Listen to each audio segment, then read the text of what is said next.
teachings you heard me proclaim in the presence of many witnesses, and entrust them to reliable people who will be able to teach others also. Take the teachings you heard me proclaim in the presence of many witnesses, and entrust them to reliable people who will be able to teach others also. Take the teachings you heard me proclaim in the presence of many witnesses, and entrust them to reliable people who will be able to teach others also. Take the teachings you heard me proclaim in the presence of many witnesses, and entrust them to reliable people who will be able to teach others also. 2 Timothy 2:2. Hallelujah, 2 Timothy 2:2. Praise the Lord. 2 Timothy 2:2. You and me, let us proclaim the gospel. 2 Timothy 2:2. Hallelujah. 2 Timothy 2:2. Praise the Lord. 2 Timothy 2:2. You and me, Let us proclaim the gospel of Jesus Christ. Take the teachings you heard me proclaim in the presence of many witnesses, and entrust them to reliable people who will be able to teach others also. take the teachings you heard me proclaim in the presence of many witnesses, and entrust them to reliable people who will be able to teach others also. 2 Timothy 2:2. Hallelujah, 2 Timothy 2:2. Praise the Lord. 2 Timothy 2:2. You and me, let us proclaim the gospel. 2 Timothy 2:2. Hallelujah. 2 Timothy 2:2. Praise the Lord. 2 Timothy 2:2. You and me, Let us proclaim the gospel of Jesus Christ. The harvest is plenty, but the workers are few. And as for me and my house, we will serve the Lord. We will serve the Lord.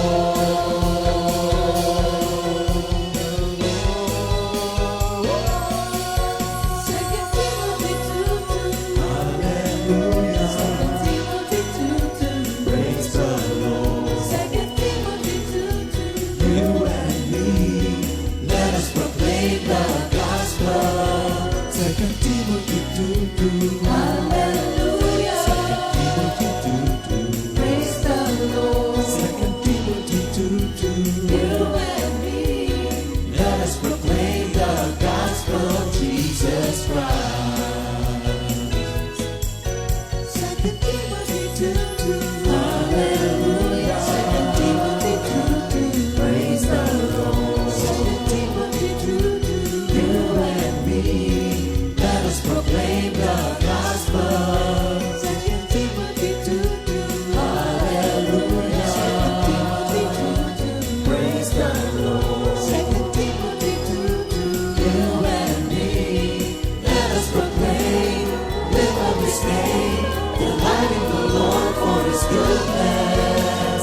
Let us proclaim, live up His name, delighting the Lord for His goodness. Let us proclaim, live up His name, delighting the Lord for His goodness. And He's God.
Tuloy-tuloy ang pagpapala, ibigay upang sumagal. Ang pagpapala ng Diyos, di mawawala, gaganap sa'yo. Tuloy-tuloy ang pagpapala, ibibigay upang sumagal. Ang pagpapala ng Diyos, di mawawala, gaganap sa'yo. Mga pangako niya. Maniwala ka lang, magtiwala ka lang, ibibigay sa'yo lahat ng kailangan mo. Maniwala ka lang, magtiwala ka lang, ibibigay ng Diyos pagpapala mo. At buhat sa kayamanan na hindi mauubos, bibigay niya ang iyong kailangan. Sa pamamagitan ni Kristo Jesus, lahat ng nais niya'y magaganap. Maniwala ka lang, magtiwala ka lang, ibibigay sa'yo lahat ng kailangan mo. Maniwala ka lang, magtiwala ka lang, ibibigay ng Diyos pagpapala mo. Ibibigay ng Diyos pagpapala mo. Ibibigay ng Diyos pagpapala mo.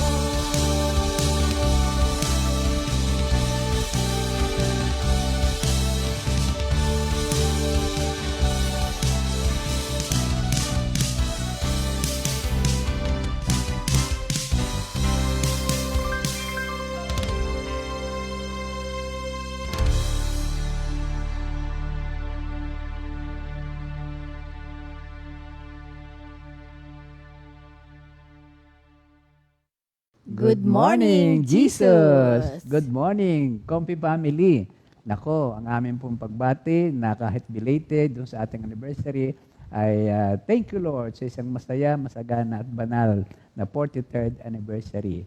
So, siguro ating puntahan ang ating pag-aaral, ano? Pero batiin mo muna yung ating mga kapatiran sa North, sa East, sa West, sa South. Sino ba sila? Hello. Magandang umaga sa inyong lahat, yung mga taga-North, taga-East, taga-West, at taga-South. Thank you, Opo. Lord. Hallelujah. At yung aming mga kaibigan, kamag-anak dito sa Pilipinas at saka sa ibang bansa. Ganyan po, Lord, sa lahat na nakasama namin sa pakikinig na ito, pati po yung hindi, ang aming pong panalangin ay nawa ay maganap sa atin ang kalooban ng ating Panginoon. Kahit po sa replay, pwede naman. So, before anything else, siguro yung ating, tayo muna yung manalangin. Tayo muna yung manalangin, Sister Cora, no? Para tayo sabayan at turuan ng Espiritu Santo. O hallelujah, hallelujah, o aming Diyos. Tunay at dakila, maraming salamat sa iyong walang humpay na paggabay sa amin sa araw-araw. Lalo po ang patnubay sa amin ng Espiritu Santo sa bawat salitang aming binibigkas, pati po ang pagpupuno sa amin ng mga salita ng aming puso upang kami po ay hindi maligaw. Sa oras pong ito, sa pangalan ni Jesus, hayaan po ninyo na ang iyong katwiran, ang iyong katotohanan, ang iyong kalooban, ang siya naming mapag-usapan, marinig, at tulad nga po ng dati, maging kalugod-lugod sa iyo ang bawat makikita mo sa aming puso, sa isip, at sa aming pagsasagawa ng aming lesson for today. Ang lahat ng ito, again for your glory, in Jesus' name we pray. Amen. Amen. Thank you, Lord. So, memory verse for the week, Sister Cora. Okay, Thank you, Lord. our memory verse of the week sa Hebrews 6:1. Therefore, leaving the discussion of the elementary principles of Christ, let us go on to perfection, not laying again the foundation of repentance from dead works and of faith toward God. At sa Tagalog naman, kaya't iwanan natin ang mga panimulang aralin tungkol kay Kristo at magpatuloy tayo sa mga aral na para sa mga may sapat na gulang na. Tigilan na natin ang muling paglalagay ng pundasyon tungkol sa pagtalikod sa mga gawang walang kabuluhan at tungkol sa pananampalataya sa Diyos. Amen. Hebrews 6 verse 1. So mga kapatid, ito po tayo, patuloy po tayo mag-aaral. At ito pong ating pagtutulong-tulungan ngayong pag-aralan ay ang huling bahagi noong mga katangian ng mga mananampalataya ni Kristo.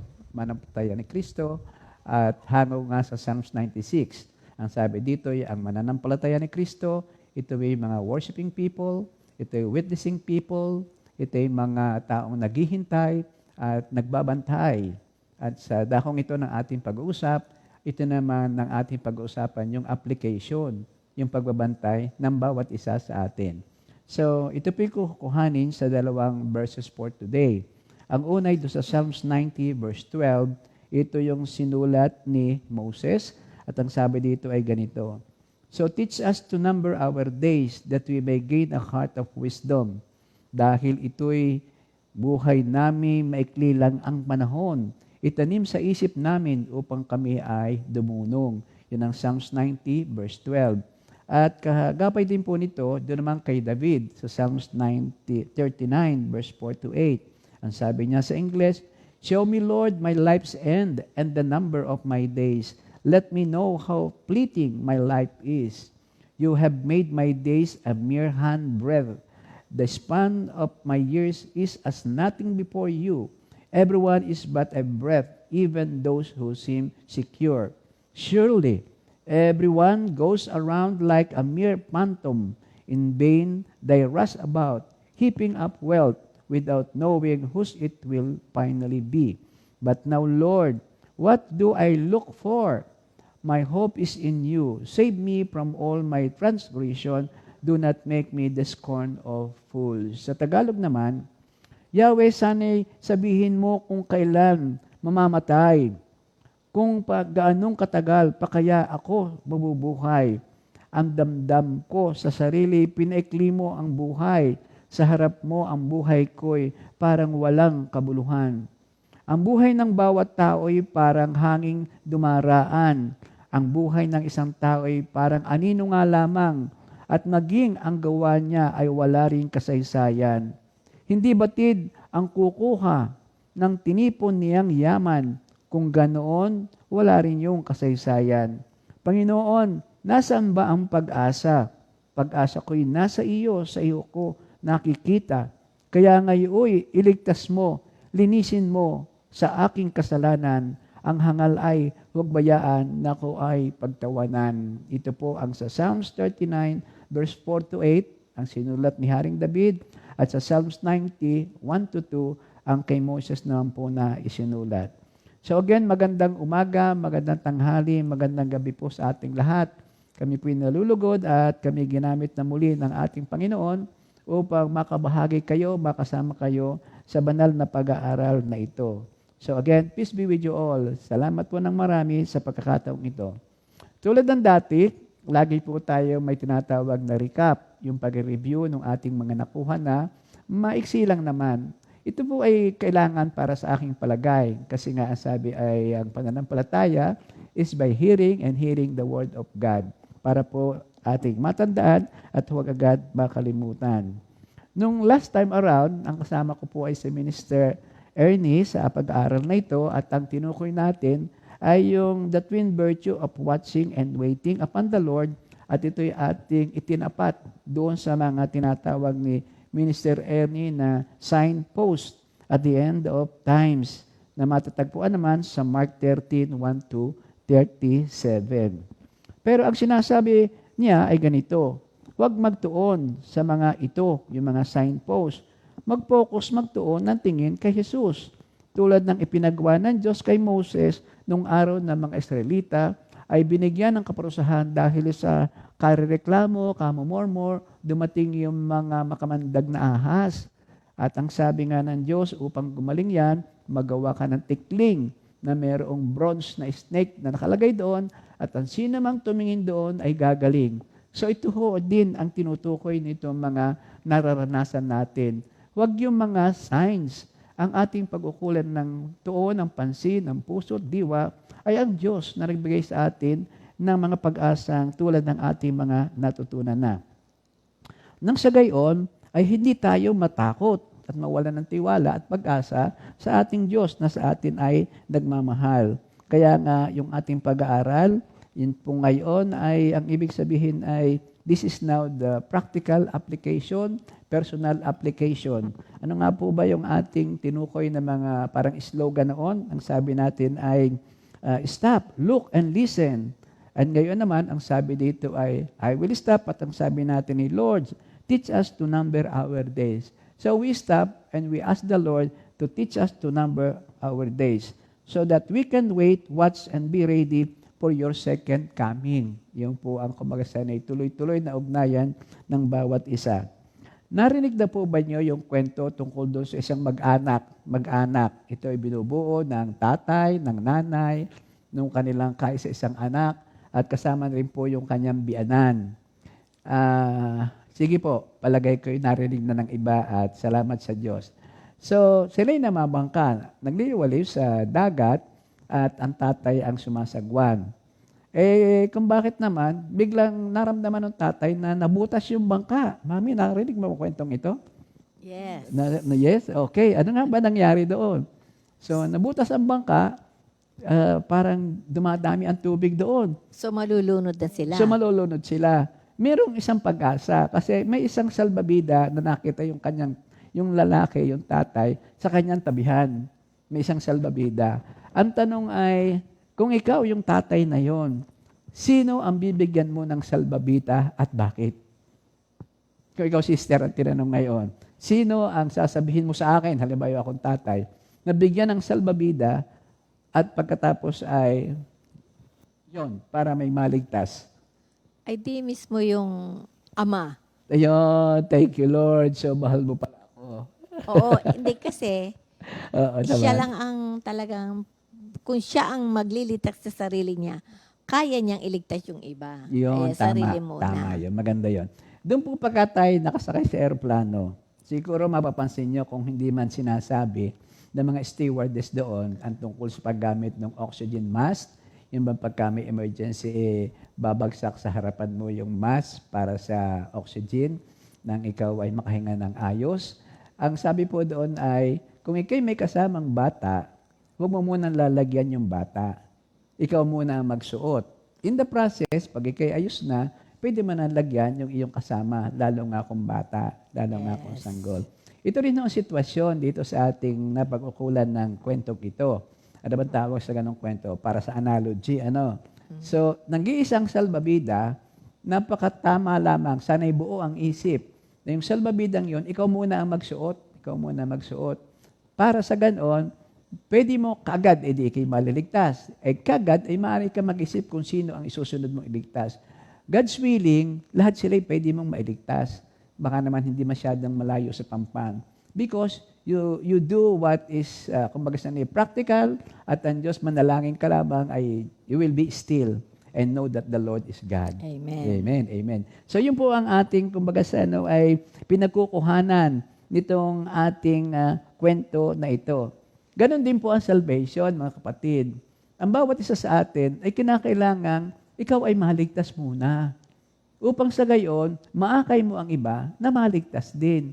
Napakahirap magturo ng kaligtasan sa mga tao na ikaw na nagtuturo ay hindi paligtas. Walang katapatan o walang continuity ng iyong pangangaral. So, ito po ang ating gagawin.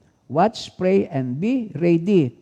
Stop, look, and listen. And the practical application is sa Psalms 90 verse 12.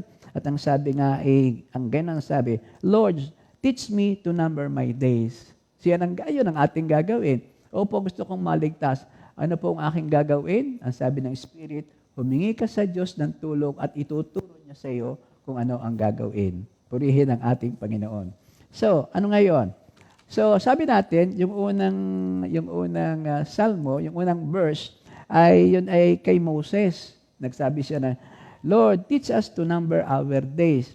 Ano naman yung konteksto nito? Ang konteksto nito ay parang yung ano ba yon? Ano ba kasama sa Psalms 90 verse 12? Before that, Psalms 90 verse 10, ang sabi doon ay, ang buhay ng tao ay hanggang 70 at kung talagang malakas, 80. Yun ngayon ang tinatawag nating full life na yon. Full life na yon. Pag sumobra ka pa noon, ay super blessing ka na. Yes. Kaya lamang, ang sabi ko sa 11, bagamat ganyan, ay punong-puno ng hilahil yung pag-itan. Kasi tumatanda ka na, nababawasan na yung energy, siguro nababawasan na ang resources na pwedeng makuha ng mga iyong kamag-anak sa iyo. Hindi naman ganoon. Talaga lang ibang-iba na, nagbago na. So, ang sabi sa 12 naman, ito ang gawin mo. Mandasal ka kay Lord. Teach me how to number my days. Yun ang konteksto niyan. So, ang ibig sabihin lang nito ay, we do not know how long we will live on this earth.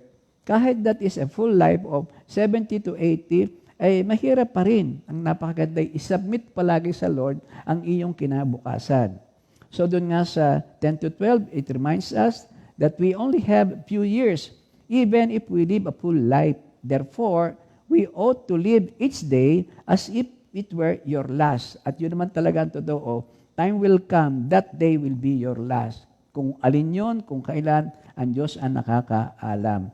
So, ilan pa bang araw, ilan pa bang taon, kaya kinakailangan tayo ay magtanong. So, paano ito mabibilang? Hindi mo nga alam kung ilang taon pa natitira sa iyo, ilang araw pa. Kaya nga, magpapaturo ka sa Diyos na nakakaalam ng lahat. Yun ang teaching. Because sa teaching na ating Panginoon, meron kang learning na makukuha. So, when you say learning, what we need to know about God's Word means that someone needs to teach us. Someone needs to teach us. Maraming magtuturo, pero ang Diyos ang talagang number one na authority dito. Yes. So, malaki ang gagampanan natin dito, mga kapatid, mga kakompi natin. Tayo po kasi naka-assign na magturo. Hindi upang sabihin na tayo may kapangyarihan, kundi tayo tumutugon doon sa ating life verse na 2 Timothy 2:2. Matthew 28, kinakailangan tayo po ay kabilang doon sa magtuturo sa kanila. So, paano nga po ba ito? Naalala ko lang noong kahapon, Monday, ang tanong ay, ano ba yung sa palagay mo na pwede mong i-offer na iyong pangako sa taong itong darating, especially doon sa ating ika-44th year anniversary? Ano ba yung mga pangako na gusto mong gawin? Maliit, malaki, pero gusto mong, hindi na sa January, mag-start ka na ngayong November. Ikaw, sister, ano ba yung naisip mo na maging pangako mo kay Lord para sa kaluguran niya at kalusugan naman ng ating buhay, kaluluwa, espiritu at katawan? Ano sa iyong nasa sa isip? Aba, di magpakabanal. Magpakabanal, okay. Oo, dahil tama nasabi yun. nga, ay hindi mo masasabi sa isang iglap lang ay wala na. Maikli lang ang Thank you, buhay. Lord. So, gawin na ang nararapat. Nararapat. And to be specific, ito nakita ko habang nagsasalita si na Sister Ria, ito nakita ko sa magandang panata. Yung lagi mong itatanong kay Lord, Lord, turuan mo naman ako kung ano pa ang dapat kong gawin sa buhay na ito. Maganda pa nga doon sa Psalms 25 verse 5, yung kay Pastor Alex naman, ang sabi doon ay, Lord, ituro mo sa akin ang iyong kalooban. I-guide mo ko sa iyong katotohanan. Yung 2 verse lang na yon, at saka specifically itong lagi ka nagtatanong kay Lord, Lord, turuan mo po ako ng pang-araw-araw kong gagawin. Napakaganda nun. And from there, bibigyan ka ng word, bibigyan ng isang mangangaral, at makikita mo na yon ang isang napakagandang pamamaraanan. How to live each day. Of course, yung ating buhay, yung ating karanasan, yan ay isa ring napaka-inam na guro o tagapagturo natin. And ito po yung premise ng awing text ngayon. Yung experience ni David at saka po ni Haring David at saka po ni Moses. So, tingnan naman natin kung ano bang ibig sabihin ni David doon sa kanyang pagkakasabi na, teach us to number our days. Kanina si Moses, ngayon naman si David. Doon sa Psalms 39:4-5, meron itong similar request. Ulitin ko lamang po.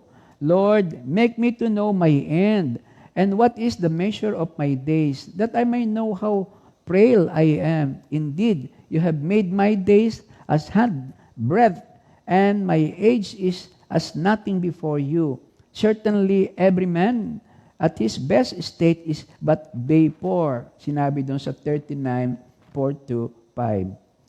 Live with the understanding that death can happen. Ibig sabihin nito mabuhay ka, pero may understanding ka, unawain mo na talagang may wakas ang buhay na ito. Hebrews 9:27, makikita po natin yan doon. Life can pass by quickly. It is frail and can end at any moment. Ito masyadong marupok ang buhay.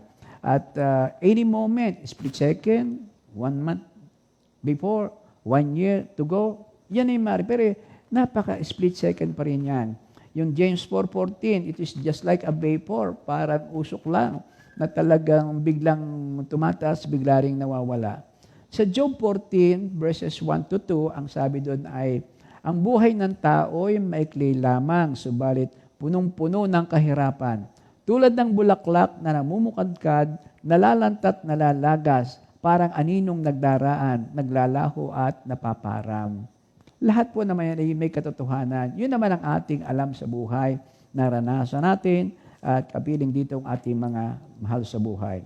Therefore, we need to learn to live for the moment, realizing how frail it is.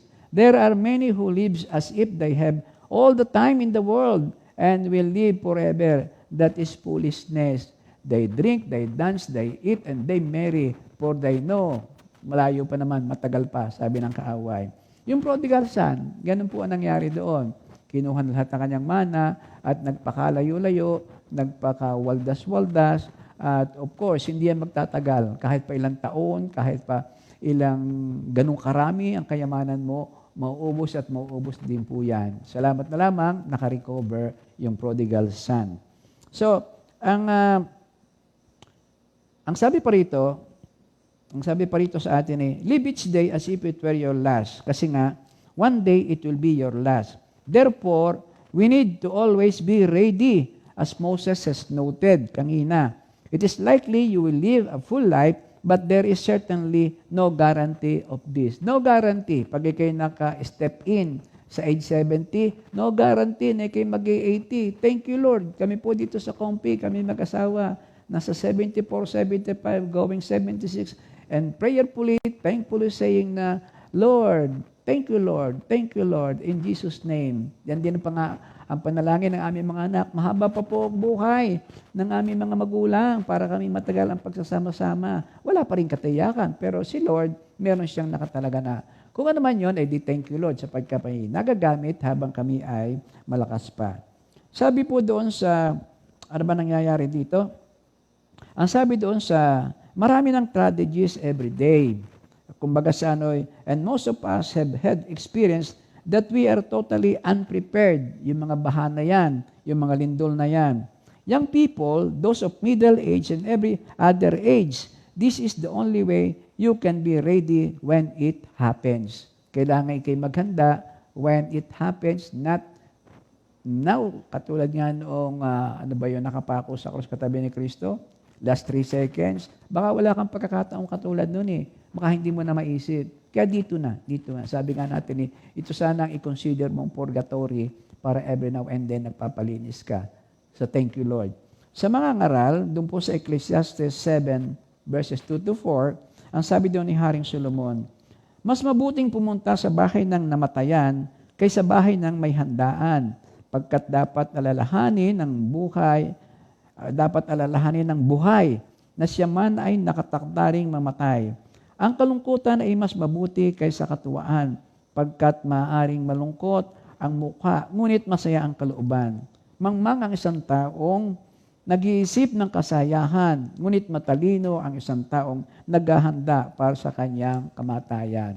Medyo, tawag ito morbid, para bang, ayaw ko bang usapan naman kaya hindi, dapat pag-usapan kasi katotohanan. Sister Cora, mag-share ka nga ng nakita mo rito para magkameron ng peace of mind ng ating mga tagapakinig. Oo nga, Sabi, yung iba kasi takot na takot pag-usapan ang kamatayan. Pero sabi nga dito, teach us to number our days. Ito ang kakaibang panalangin ni na David at saka ni Moises. Ito'y matatagpuan to sa verse 4.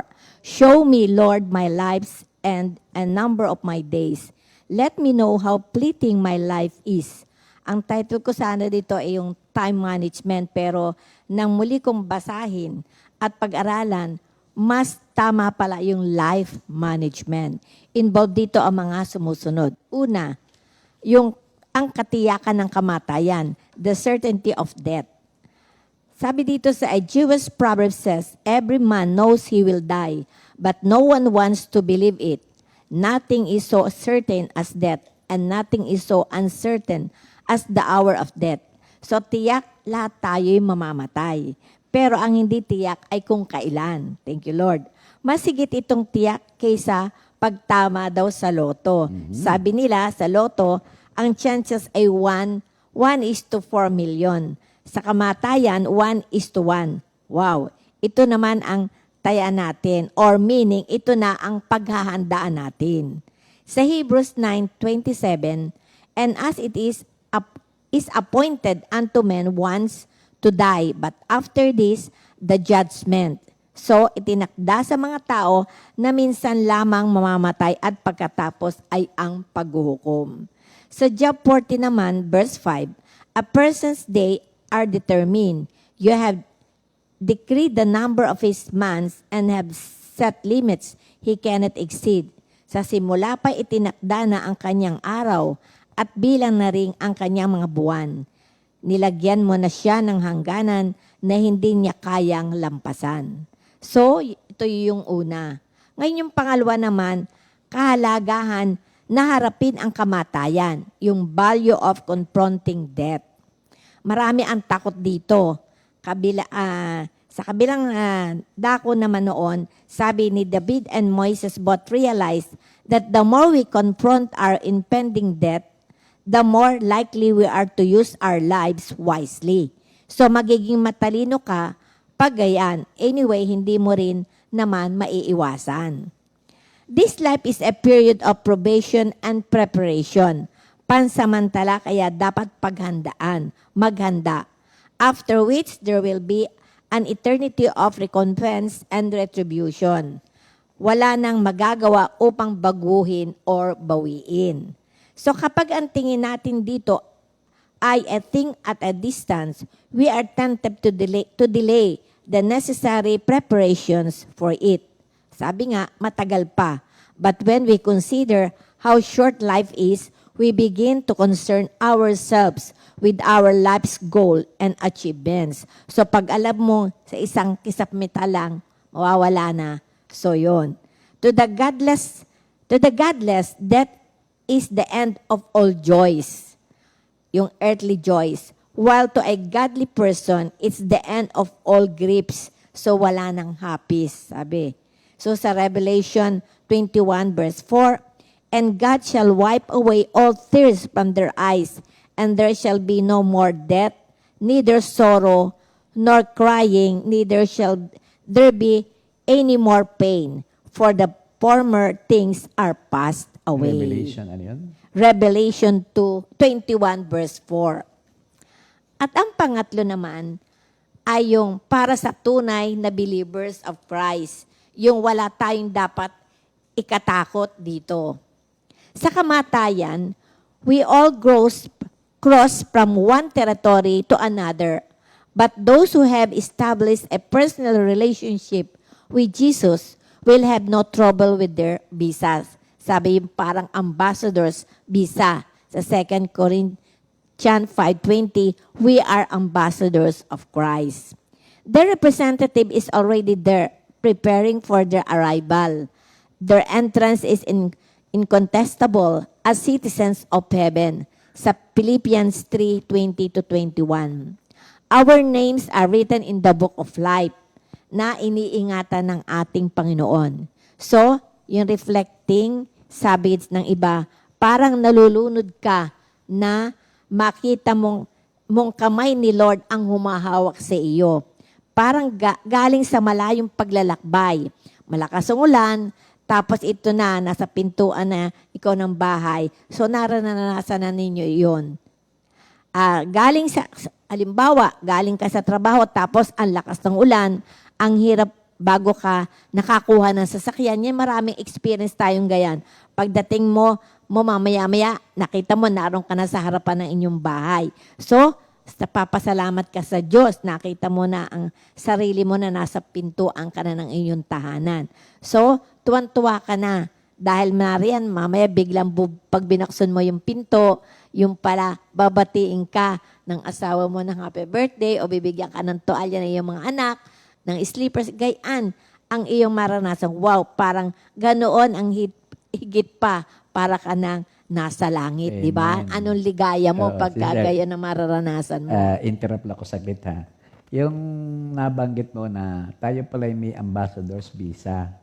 Ambassador's Yes. visa because ambassadors of Christ. Yes. Nakakita kasi ako ng mga ambassador na hindi na dumadaan doon sa immigration. Dire-diretso na. Dire-diretso na sila. Hindi na nanganakuha ng visa. Anytime silang mag-travel, bumalik sa kanilang bansa o kung saan man, free sila.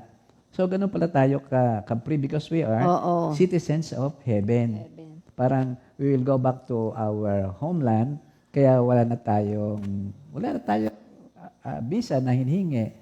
Yun ang kaasiguruhan nitong ating pagta-travel sa mundong ito, papunta doon sa langit.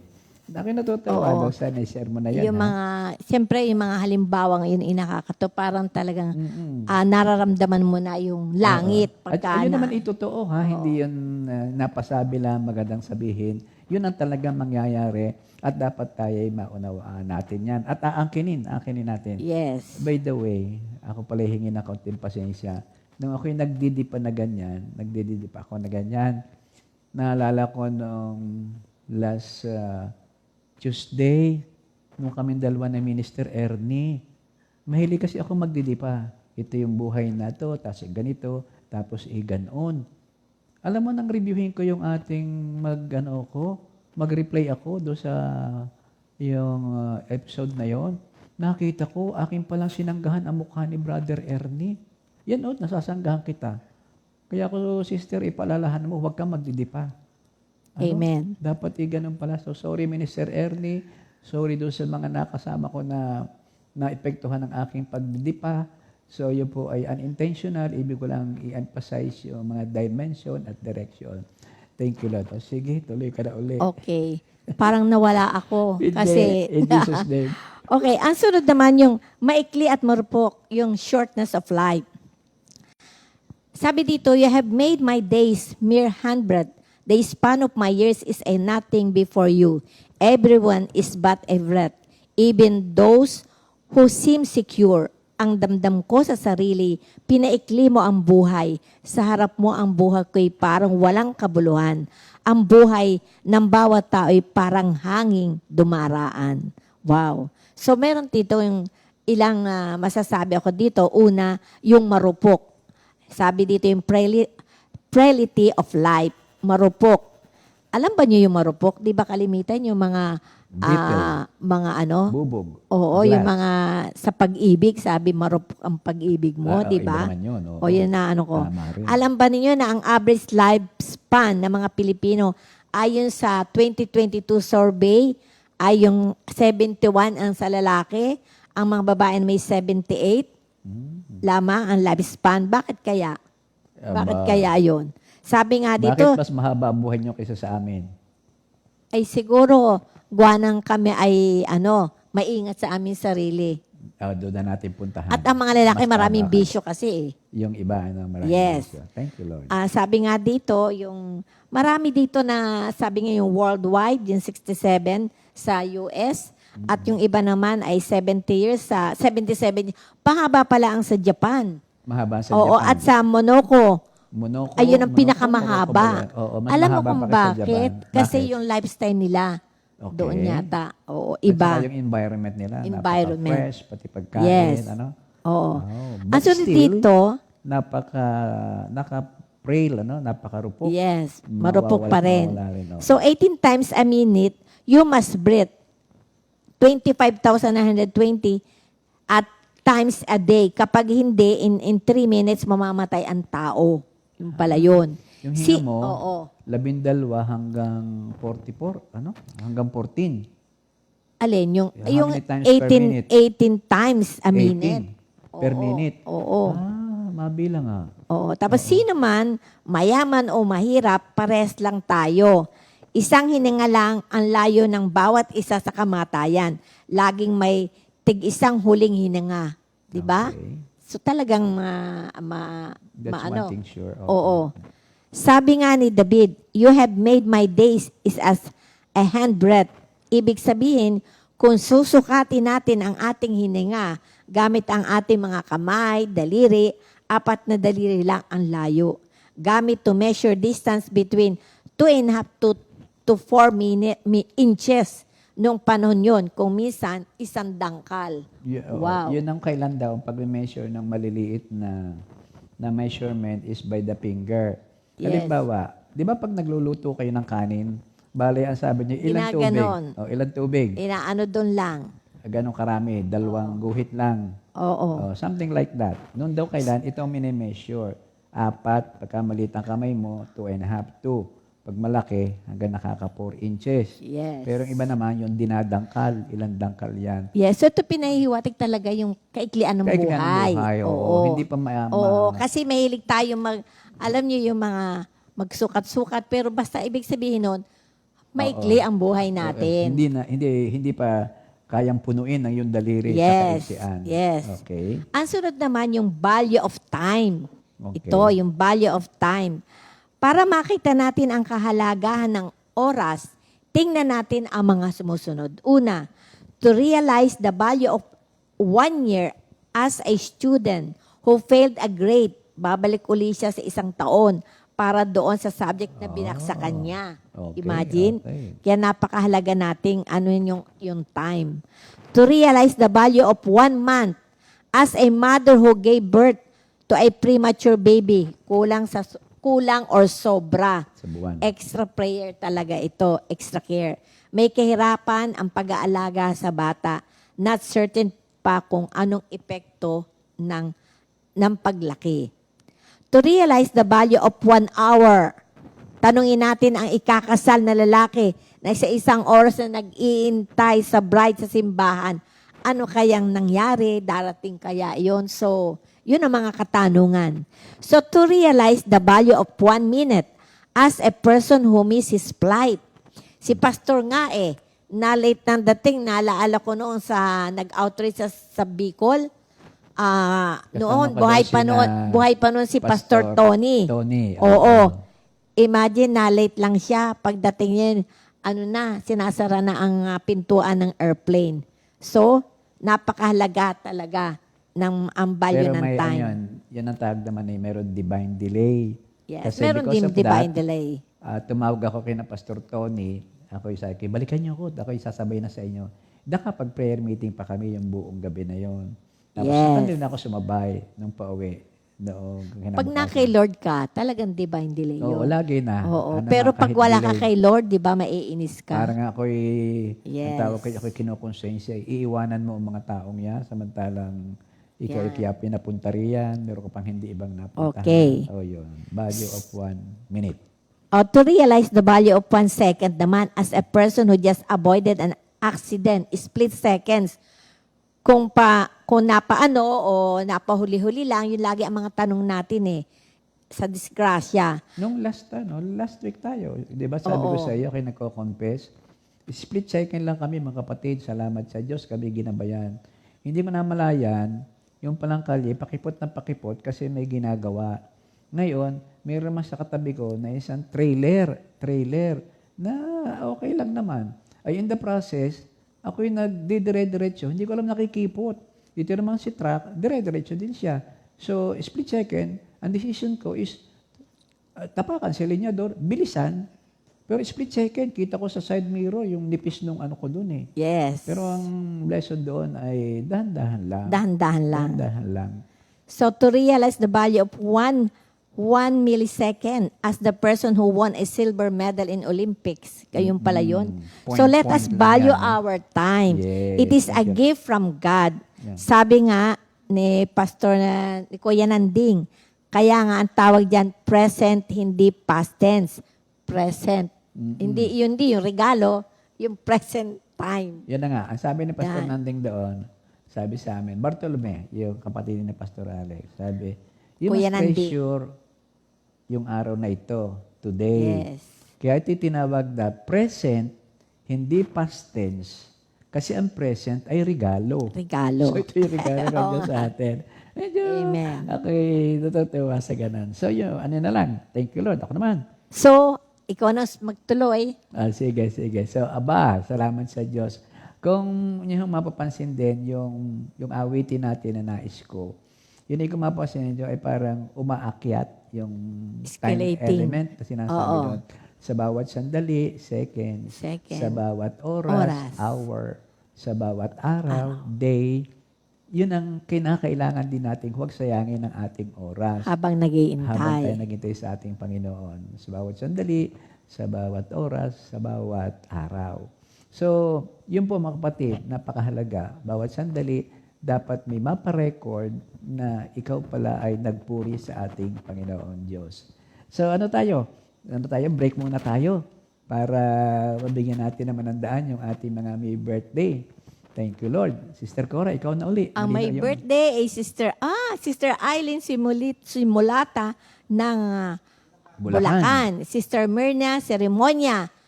Sister Joy Orubia. Yes. Brother Jeric Di Maano. Sister Chia de las Alas.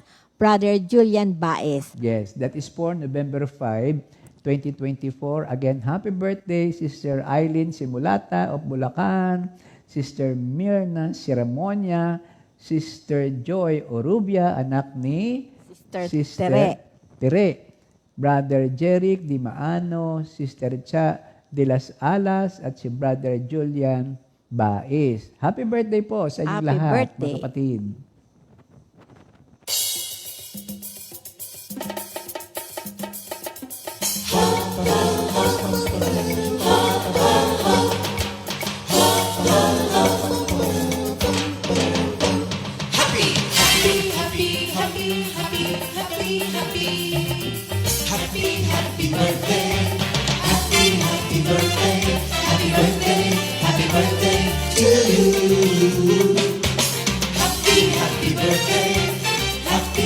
Happy birthday!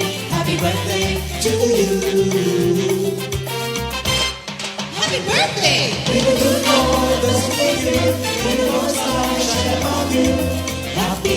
birthday to you.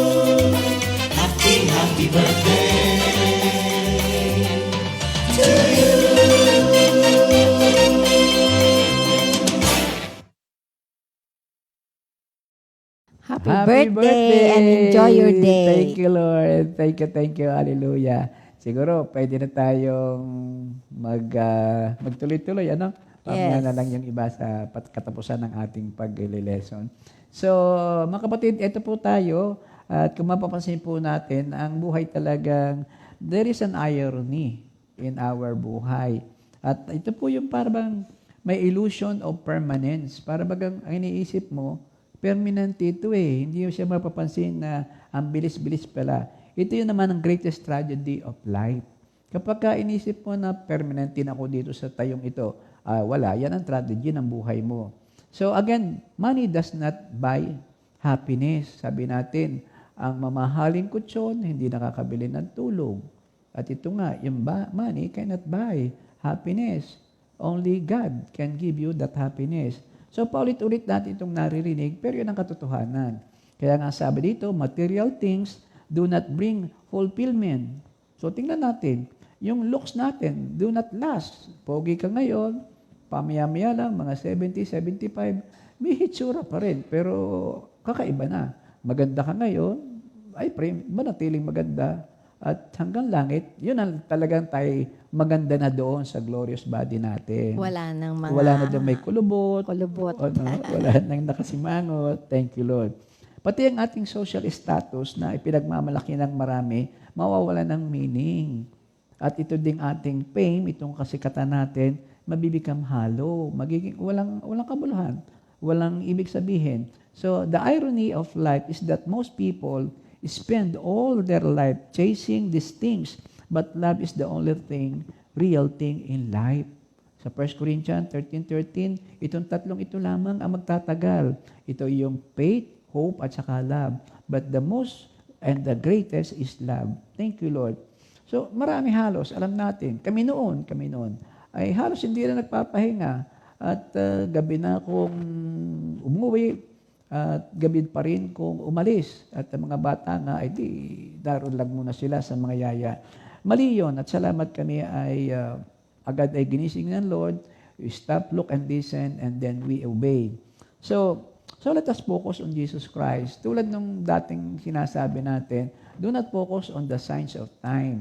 Focus on our Lord Jesus Christ. Ang buhay natin, ito ay talagang tatlong bahagi lang naman ng ating buhay. Yung kumbaga sana yung right perspective of life. So let us focus to maximize the service of life to us. Maximum life ang ating lagyan ng focus. Halimbawa, if we live in the past, you will probably experience undue regrets or guilt. Kapag lagi ka naroon sa nakaraan, kung ako sana'y nakatapos ng pag-aaral, sana'y meron akong dangal. Pag hindi ka umalis dyan, ikaw na may nakapagpaaral na rin ang anak at lahat na, pag hindi ka umalis dyan, nakakawang itsura natin sa ganoon. So, yung nakaraan, may ibig sabihin yan, may lesson, pero huwag ikaw aalipinin ng nakaraan. Gayun din naman, if you live in the future, you will probably experience too much anxieties. Mawaworry ka. Ano kaya ang mangyayari bukas? Matapos kaya aking mga anak? Ano kaya ang mangyayari sa aming mag-asawa? May kukup-kup kaya sa amin? Ay napakalaking kamalian noon. Kasi nga sabi ng ating source na kinuhanan nito, ang sabi niya dito ay ganito. Yun daw, living in the past or future is a form of not trusting God now. If you trust God now, there should be no worry. Hindi ka dapat nag-alala sa nakaraan. Nakaraan na nga eh. Lalo pa ang future. You don't have any control of that. At ang sabi nga, ang Diyos lamang nakakaalam ng mga planong para sa atin, mga planong ating ika-unlad at hindi tayo mapapahama. God's alone know the plans for us. So, ito na po tayo. So, a proper view of the past and the future is simply memory and anticipation. Where we need to live for maximum impact is in the present today. Nasabi ni Sister ko na kanina, sabi ni Pastor Nandig, this present day, today, present is not past tense. Present, it is regalo ng Diyos sa atin. Kaya ating bigyan ito ng napakalaking kahalagahan. Many times, the enemy of the present is our past. Kalimitan yung ating kalaban, kaya tayo sa present time ay hindi makamove on. Hindi tayo mapalagay ng kung paano-ano. Kasi yung epekto nung nakaraan at epekto pag gagawin nung kinabukasan na hindi mo man alam kung ikay sasapit pa doon sa kinabukasan. So, we can change our future by merely changing our attitude toward the past. Sa Isaiah 43 verse 18, ang sabi doon ay, ilibing mo na sa limot at mong alalahanin pa ang mga nangyari noong unang panahon. Sa Pilipos 3:13-14, mga kapatid, hindi ko pinalalagay na nakamit ko na ito. Ngunit isang bagay ang ginagawa ko habang nalilimot ko ang nakaraan at sinisikap na marating ang layuning nais kong makamtan, nagpupunyagi ako patungo sa hangganan upang makamtan ang gantimpala ng pagkatawag sa akin ng Diyos sa pamamagitan ni Kristo Jesus ang buhay na nasa langit. Yun ang napakagandang pananaw ni Pablo sa kanyang buhay. So, what should we do? Ang kailangan natin, maglagay na tayo ng priority. So, let us prioritize for the best life. So, alam mo, ang best alin ang hindi kasi na-experience mo na. Yung common advice given to people who want to improve their use of time is to focus on what contributes most. Kalimitan ito yung sinasabi, ano ang makakakontribute sa iyo na mas higit. Kaya lamang, kalimitan din, ang laging nasa isip this pertains to pera. Kikitain, tutubuin, magiging yaman niya. Yun ang isa sa ating nakikita. Yun namang in verse 9 is also worth the pursuit. So, paano ba yun? What does not contribute but only waste time? So, tayo nga po, sige nga po, Ngayon, sabi nga si Sister Ria, ano ba ang gusto mong gawing para a sort of pinagpipray kay Lord na maging ikaw? Una sa lahat, mag-inventory ka. Ano ba yung pang-araw-araw na ginagawa mo, weekly, ginagawa mo ngayon, Monday to Saturday, then Sunday. So, kung yun pa rin ang kalimitan, at kalimitan ganoon, mga kapatid ha, yung i-examine. Alin ba doon ang time-consuming? Alin ba doon ang... Wala kasing pagbabago pagka ayun pa rin ang ginawa mo. Ayun na nga, sinasabi. So, ating bigyan ng inventory yung ating Yes. lagi ng ginagawa. Oo. Alin doon ang nagko-contribute sa? So, marami kang direksyon. Ang pinakamahalaga, ang ating laging patutunguhan doon ay, alin doon ang mga nagko-contribute upang ikay palapit lalo sa Diyos. Yun na siguro ang pinakamahalaga. You glorify the Lord doon sa mga ginagawa mong yun. At lagi kang tumatas ang pananampalataya at lagi mong nakikita na ang Diyos ay nalulugod sa iyo. Amen. At kita mong iyong mga mahal sa buhay na nalulugod din sila sa atin. So itanong natin sarili. Itanong natin sa ating sarili, kung ito ba hindi ko gawin, hindi ko bilhin, hindi ko puntahan, anong magiging impact nito sa akin? Narinig ko yan kay Sister Ria noon. Ano ba magagawa dito sa akin? Ito bilhin ko o hindi? Matagal-tagal. Narinig mo na rin yun. Yeah. So yung mga kapatid, ang mga ilang benchmark isang pwede nating mapuntahan. The decision you need to make today is whether you will waste your time or whether you will make the most of your days. Isang tsak lang, lalo kang lalapit kay Lord. Nagamit mo ang mainam ang oras mo, pero kung hindi ka nagkakamali, turn back immediately. May oras pa. Kung nakita mo, erase agad yun. For this year, ito na gagawin mo. Hindi sa January, starting January, yun ay New Year's resolution na naman. Bukas na, ngayon na mga kapatid, na tayo ay ibig ng Diyos agad ay managumpay. Meron sinabi si Martin Luther King, ang sabi niya, naobserbahan daw niya na bad people use time much more effectively than the good people. We must be wise in our use of time. Parable of the unjust steward. Luke 16, 1-13. May natatandaan ka ba doon? Yung steward katiwala na tinanggal dahil nagkameron ng anomaly sa kanyang pinamamahalaan. Pero bago siya totally natanggal, pinuntahan niya yung kanyang mga servant. Mga pinagkautang, nangutang. Yung may utang sa kanyang amo. Hindi yung pinuntahan. kanyang utang. Pinuntahan niya, magkano utang mo kay boss? 100 Parang takal na langis. 50-50. Ito, pirmahan mo ito, 50 takal na lang. Trigo, ganito, pirmahan mo ito, kalahati Yun ang na wise, lang. Yun ang wise. Pero pag tiningnan mo yan, yun ay makasalanan. Biro mong Yes. niloko ng kanyang amo doon sa simula, niloloko pa niya continually. Pinagkwartahan pa niya. Pinagkwartahan, play safe siya. Yes. Pero ano ang sabi ng amo? Commendable yun. Commendable. Kasi nakasingil agad siya. Hindi na lang sa ganoon. Kasi sabi niya, ito nga sinasabi ni Martin Luther King. Ang sabi ni Martin Luther King, kung yun lang mga makasalanan ay nagagawa ng maayos ang kanilang buhay, dapat tayo mga banal ay inaayos din ang ating buhay sa pamamaraan na may kabanalan din. So do not waste your time, parang ganon. So yun po ang mga parallel na kwento para doon. At the end of your life, sabi dito ay ganito, what really matters most is this life. Yung it God matter, people matters. Kasi yan ang dalawang utos eh. Love God with all your heart, with all your mind, with all your strength. And the second is, love your neighbor as you love yourself. Focus lang doon. Kung ang ginagawa mo ay pag-ibig sa Diyos, check. Kung ang ginagawa mo ay pag-ibig sa kapwa, check. So, I think, simple, pero dahil nga may kaaway tayong, lagi tayong tinutukso, di ating itong pagnilay-nilayan at ating paglimilimiin. At the end of our life, it won't matter how much money was in our bank account, how much award, ilan ang ating napalalo ng mga contest, but did you love God? Did you love the people in your life? The greatest enemy is not death, but a life unlived. Ito yung buhay. Nabuhay ka nga, pero para kang patay. Bawat madaanan mo ay, kumbaga sana, hindi nabibigyan ng magandang pag-asa. So, let's go now to the main prayer for this. Ang sabi dito ay, let us gain a heart of wisdom. Without wisdom, hindi natin ito kayang mapuntahan. Wisdom coming from the Lord. If we live our lives properly, numbering our days, we will gain a heart of wisdom. We will live knowing that this world is not our home. Wisdom is, hindi tayo taga rito, kaya ang pag-igihin natin, yung panlangit. We're simply pilgrims here sa 1 Peter 2:1. Tayo naglalakbay lamang. Philippians 3:20, ang sabi ni Paul dito, our citizenship is in heaven. We will live knowing how precious life and opportunities are.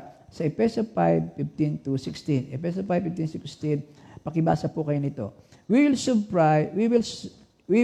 strive to redeem the time. So yung mga oras na nakalipas, let us hurry up. Let us redeem the time. Mga pagkakamali, i-correct. Lahat ng mga bagay na hindi nagdudulot ng kapayapaan sa iyong sarili, sa bahay, sa simbahan, sa kamanaroon, ating i-correct na po yan.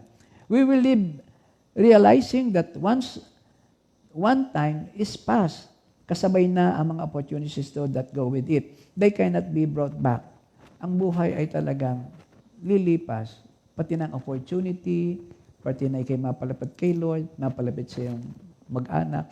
Pero pag nakalipas yan, it will take some more effort para makuha mo yun. Gusto mo makuha. But doesn't mean we cannot learn from the past. Marami tayong matututunan sa nakalipas. Honest reflection on past failures and success is a healthy thing.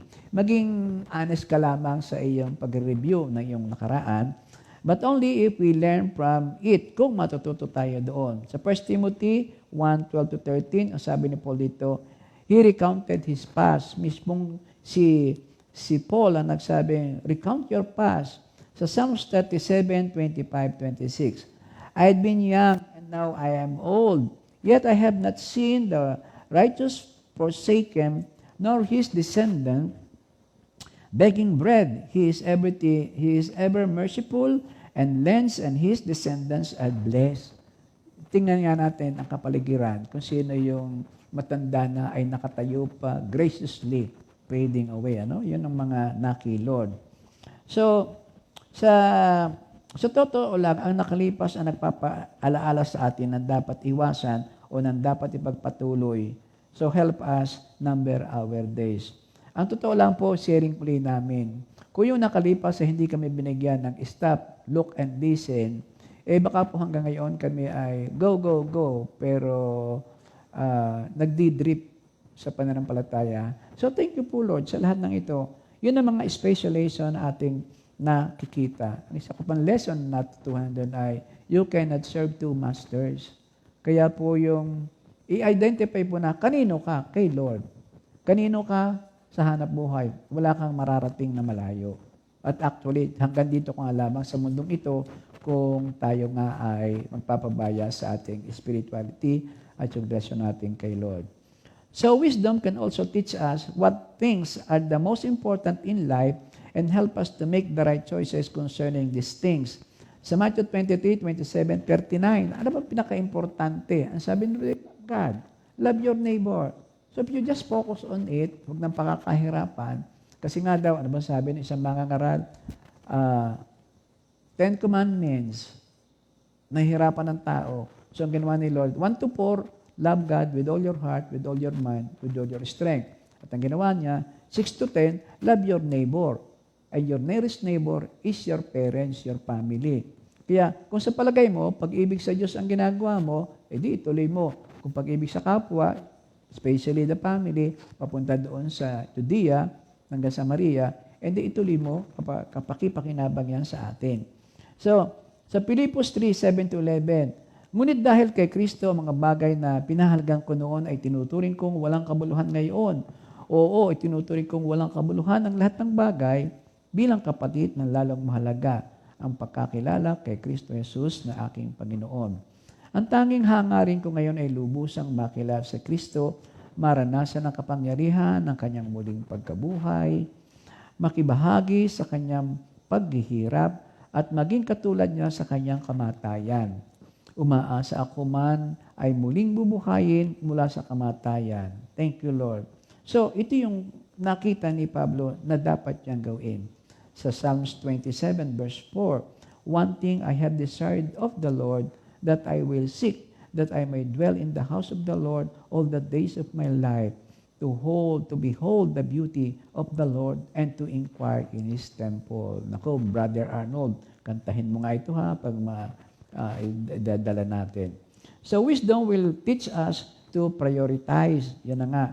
Not let the less important thing crowd out that which is most important. Priority in life. God, family, others, church, yourself. Ganyan ba ang inyong prioritization? Matthew 13:22. Ang binhi namang nahulog sa may matinik na halaman ay ang mga taong nakikinig ng mensahe. Ngunit dahil sa pagkabalisa sa maraming mga bagay at pagkahumaling sa kayamanan, nawawalan ng puwang sa kanilang puso ang mensahe at hindi ito nagkaroon ng bunga. Sa 1 John 2:15-16, huwag niyong ibigin ang sanglibutan o ang bagay na nasa sanglibutan. Ang umiibig sa sanglibutan ay hindi umiibig sa Ama. Ang lahat ng nasa sanglibutan, ang pagnanasa ng laman, ang pagnanasa ng mata at ang pagmamalaki sa buhay na ito ay hindi nagmumula sa Ama, kundi sa sanlibutan. Mawawala ang sanlibutan at ang lahat ng mga bagay na pinagnanasaan ng mga tao. Ngunit ang mga sumusunod sa kalooban ng Diyos ay mabubuhay magpakailanman. The lust of the flesh, the lust of the eyes, the pride of life, yan ang huwag nating didikitan. Yan ay para sa sanglibutan. Kaya mayroong pagkakagulo. So, mga kapatid, ito na tayo, mag-solve na tayo. Kailangan talagang ating timbangin, tingnan araw-araw ang bawat takbang, bawat sasabihin, bawat gagawin. The Lord will guide us. He will teach us how to number our days. Yung ating pinag-aralang dalawang salmo, si David at saka si Moses both realized that the more we confront our impending death, the more likely we are to use our lives wisely. Pag alam mong ito pala'y may katapusan, ay kayo magiging matalino sa paggamit ng pang-araw-araw mong buhay. They both ask God for a revelation of this. Yun sa Psalms 25 verse 5. Guide me in your truth and teach me, for you are God my Savior, and my hope is in you all day long. Turuan mo akong mamuhay sa katotohanan, sapagkat ikaw ang Diyos ng aking kaligtasan. Sa buong maghapoy, ikaw ang inaasahan, ang tangi kong inaasahan. Purihin ang Diyos. We too need a reality check, so we live our lives to the highest profit and be ready for the day we meet the Lord. Amen. In Jesus' name. Amen. Thank you, Lord. Again, Lord, kami po yung gagabayan mo. Nais po namin sa araw-araw, lalo po sa araw na ito, ay malaman namin ang iyong kalooban. Mabigyan po kami ng iyong katotohanan, ng iyong mga salita, ng iyong pagmamahal. At tulad ng dati, naging kalugod-lugod sa inyo ang bawat salitang narinig, nabasa sa aming puso, sa isipan, lalo na nga po ang pagsasabuhay namin ng buhay na ito, ng salita mong ito. In Jesus' name. Amen. At So, sa pagtatapos natin, meron tayong repeat song sa ating temporaling paghihiwalay. Ito yung awitin na kinompose ni Sister Bebot Perez. Ang title nito ay Salamat po, Panginoon. Thank you, Lord. God bless po Bye-bye. tayong lahat.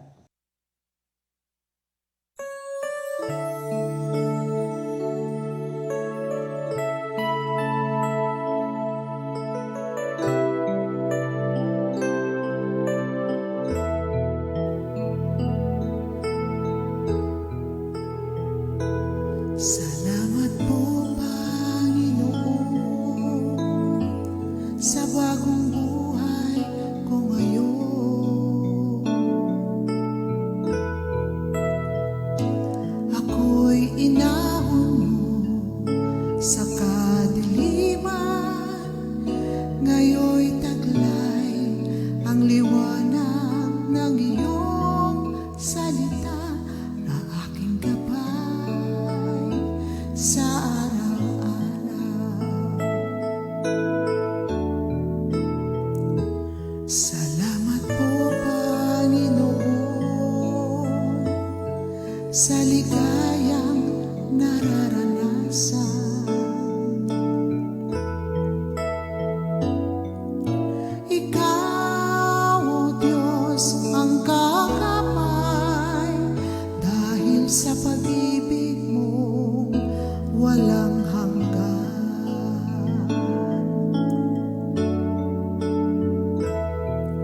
Salamat, Panginoon. Salamat, Panginoon. Salamat, Jesus, sa bagong buhay ko. Taglay ngayon.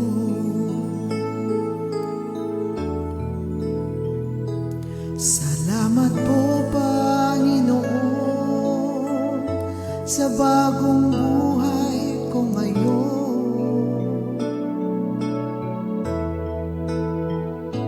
Ako'y inahon mo sa kadiliman, ngayon'y taglay ang liwanag ng iyong salita na aking gabay sa araw-araw. Salamat po, Panginoon,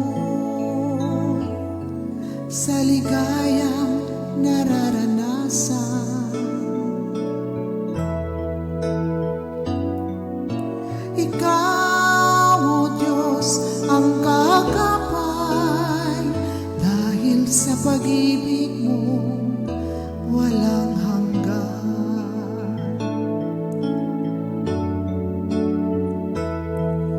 Salamat, Panginoon. Salamat, Panginoon. Salamat, Jesus, sa bagong buhay ko. Taglay ngayon.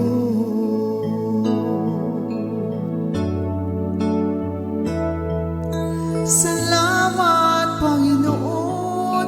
Salamat, Panginoon. Salamat, Jesus, sa bagong buhay ko. Sa bagong buhay. Sa bagong buhay ko. Taglay ngayon.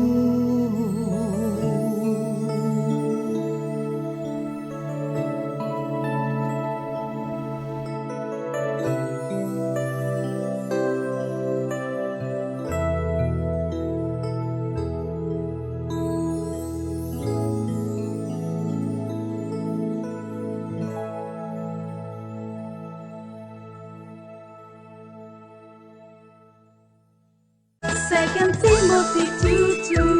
Hallelujah. Second Timothy 2:2. Praise the Lord. Second Timothy 2:2. You and me, let us proclaim the gospel. Second Timothy 2:2. Hallelujah. Second Timothy 2:2. Praise the Lord. Second Timothy 2:2. You and me, let us proclaim the